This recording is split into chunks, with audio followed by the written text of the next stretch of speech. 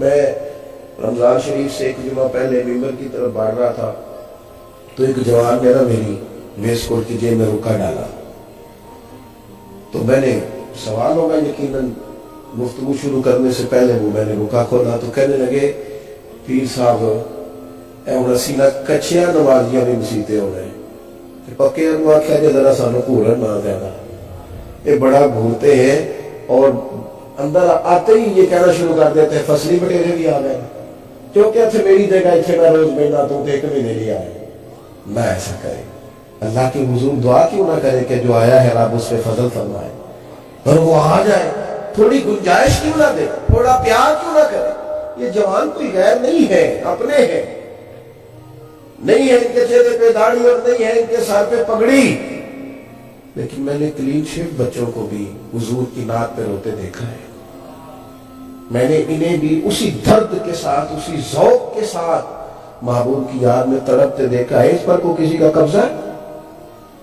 کہ میں پگڑی داڑھی والا ہوں تو میرا قبضہ ہو گیا؟ ہمارے صوفیاء کا، اللہ والوں کا خاص اسلوب دعوت رہا۔